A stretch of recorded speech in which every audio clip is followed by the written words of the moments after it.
ज्ञापन बस सभी बैठ जाओ, ज्ञापन बस सभी बैठ जाओ, बैठ जाइए आप लोग।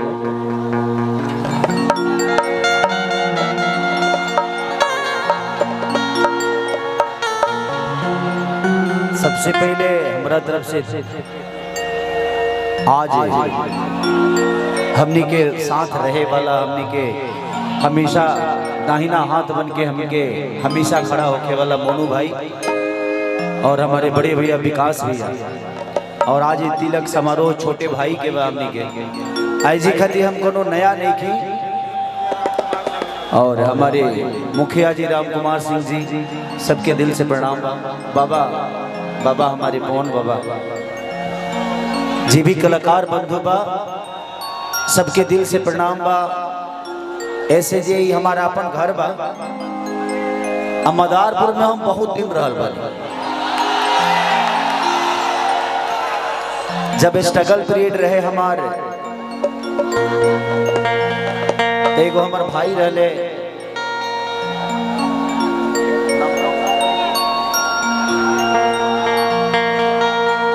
बिगन भाई, बिगन भाई मदारपुर के ही उनकर ऑर्केस्ट्रा रहे। मदारपुर के झंडा मेला में हमेशा हम अपन प्रचार करे खातिर आई। उनकर वाइफ रहली चांदनी, जे कि बहुत हमरा के बहुत प्यार करस, बहुत हमार मदद भी कैले वालो। बिगन भाई बहुत मदद कैले हमार वो पीरियड में। ते धरती से काफी लगाव बा हमके। और मोनू भाई हमनी के एगो दाहिना हाथ की तरह हमेशा हमनी के सेवा में 24 घंटा एगो भाई की तरह खड़ा रहे। और खास करके हम मुंबई से तिलक खाते ही आए, अपना परिवार के तिलक समारोह बा। और अपना परिवार मिलने के बाद कितना सुकून मिलेला, इतना सबसे बढ़ के जाना था। हमारा तो बुझाते नहीं कि यूट्यूब वाला भाई के हम पब्लिक के हो, सभी मोबाइले ले ले मर्दे। Thank you thank you thank you. दिखावा हो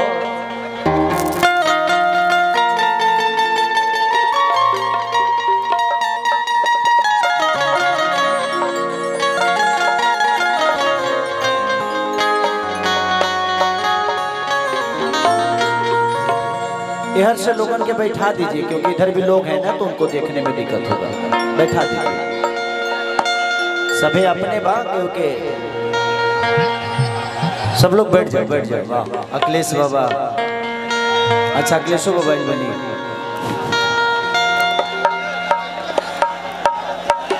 बैठे के बस, सुते के नहीं खे। दिखाओ दिखाओ।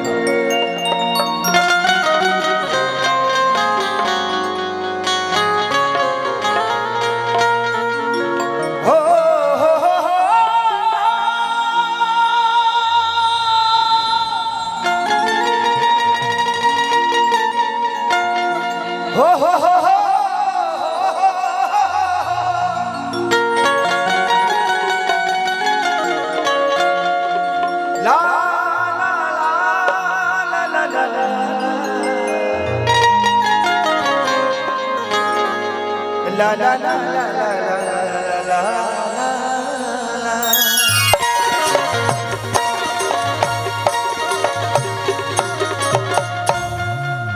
और बहुत दूर दूर से लोग आज कलाकार बंधु भी हमारे हनी के भोजपुरी के सबसे बड़ा सुपरस्टार हीरोइन जेकर नाम डिम्पल सिंह जी। अरे हमार भाई मंच के बादशाह जेकरा के गोलू राजा कहल जाला, हम आपके दीवाने हैं। आप मंच के इतना बेहतर कलाकार भोजपुरी में नहीं है जो आप हैं। खुशी कक्कर, टेंगे टेंगे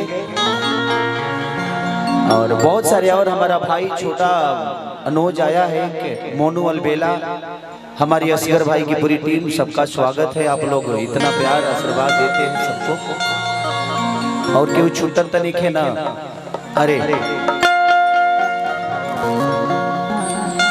बच्चों के सबसे बड़े आशिक, अच्छा जिला परिषद अरुण भैया के वो दिल से प्रणाम। बच्चों के सबसे भोगी कलाकार पवन बाबा, बच्चों को दिल में रखने वाले, जो नए नए लड़के उभरते हैं बाबा उसका सेवा लेते हैं। राहुल पांडे जी, बाबा राहुल पांडे भी कलाकार, तो सबको दिल से प्रणाम। कि जय गणेश मंगल करना विघ्न हरो गणेरा, एक दंत करी बरी बदना, सीधे करो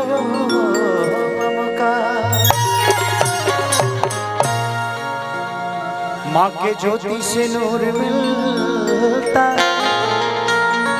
सभी के दिलों को सरूर मिलता है।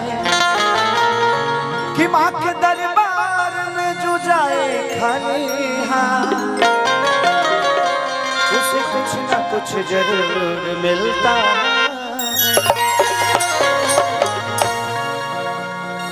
कि नबीगंज लकड़ी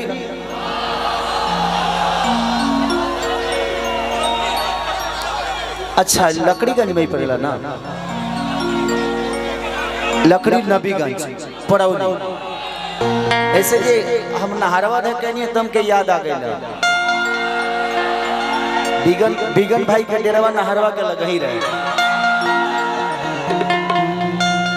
इस जगह को मैं कभी भूल नहीं पाऊंगा, आप सबको कभी नहीं भूल पाऊंगा, क्योंकि इस जगह ने मुझे बड़ा बनाया है।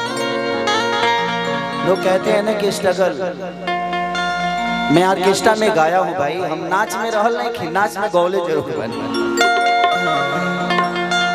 2-2 महीना 3-3 महीना रह के मैं स्ट्रगल किया हूँ, और यहाँ के लोगों ने बड़ा प्यार दिया है मुझे, तो दिल से इस जगह को मैं कभी भूलता नहीं। जब भी आता हूँ तो एगो जीन बाबा बाड़ी हो जी की 1 रुपया फेंकिए के आई हो, तो हमारा सब कुछ याद वैसा नहीं खे जे खेसरिया बॉम्बे चल गए तो होके भूल गए बा।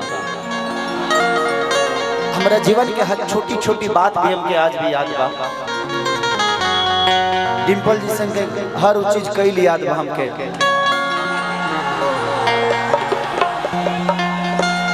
क्योंकि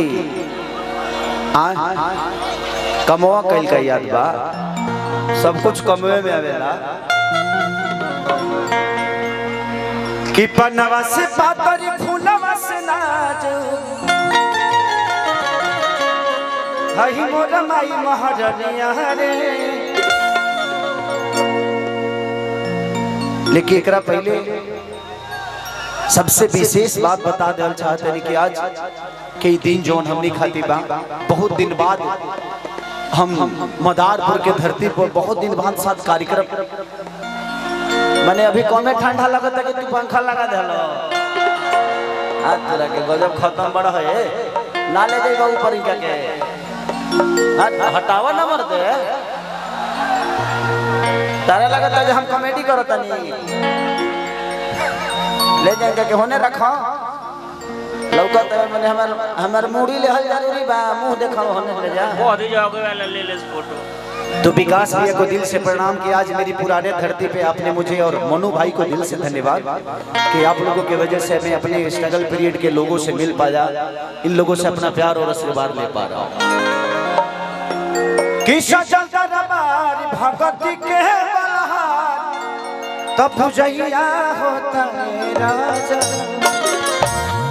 थोड़ा सा पीछे हो जाइए आप लोग, सब लोग एंजॉय करें, बस मजा लें। 1 2 3 4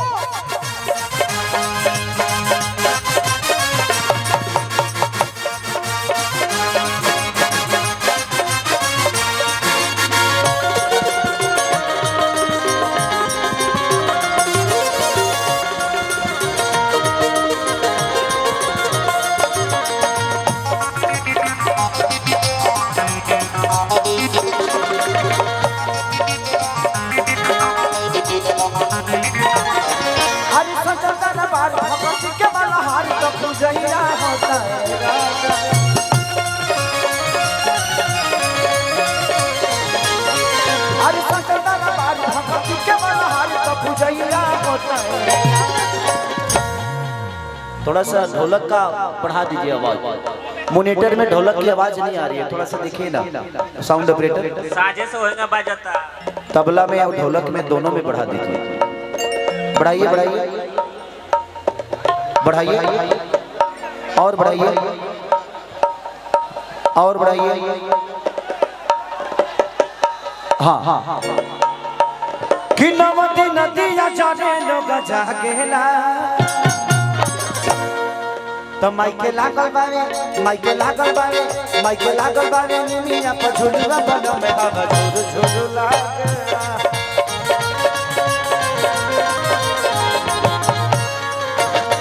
माइके लागल बावे निमिया पर झुलवा बन में हवा झुर झुर लागेला।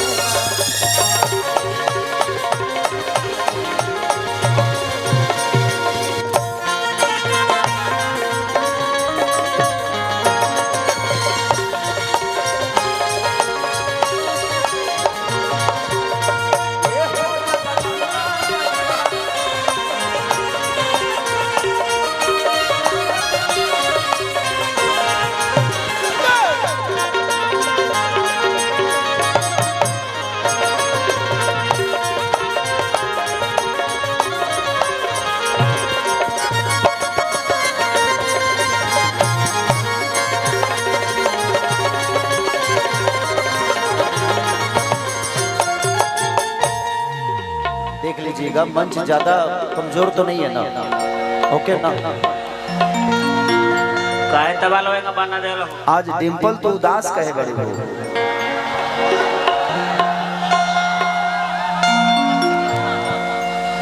आप जब बोलते हो तो सच्चे लगते हो और इस उदासी से ज्यादा हंसते हुए अच्छे लगते हो।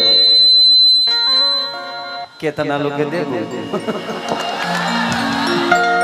लेकिन नहीं, हमारे लिए आप हमेशा बेहतर करते हैं और आप अपने जीवन में भी बेहतर कर रही है। पगली चिंता मत करो, मैं कुछ बोलने वाला नहीं।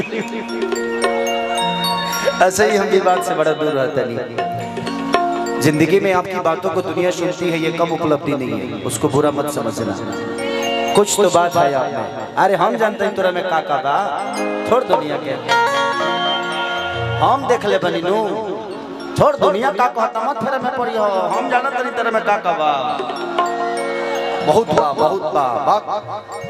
ना ना बाप की कल साथ आइल बा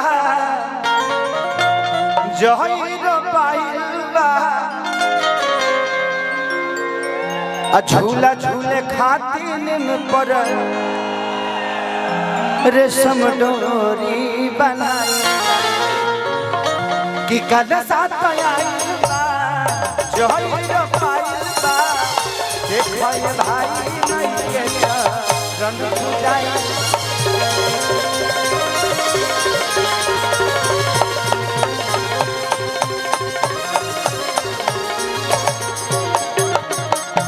किलो के भक्ति से कबहू न भागेला। माइके लागल बारे माइके लागल बारे माइके लागल बारे निमिया पर झुलवा बजावे हवा झुर झुर लागेला।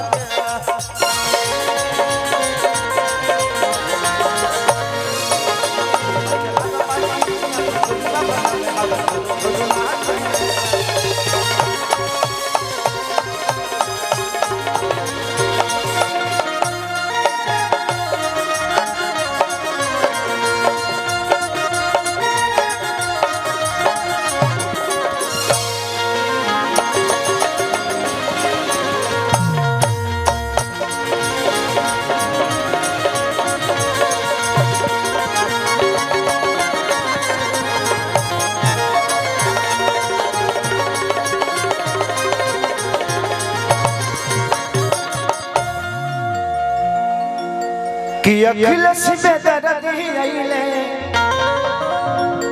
पवन पुजारी आ देख खेसारी संग डिंपल पूजता।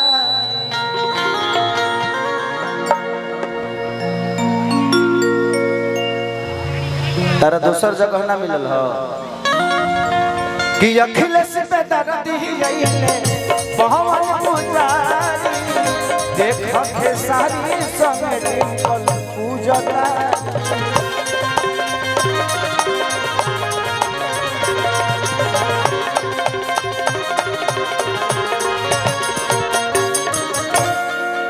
तो खुशी का कर गोलू बैर गेला तो माइके लागल बारे माइके लागल बारे माइके लागल बारे मिनिया पर झोलुआ बोलो में हवा झोरू झोरू लागे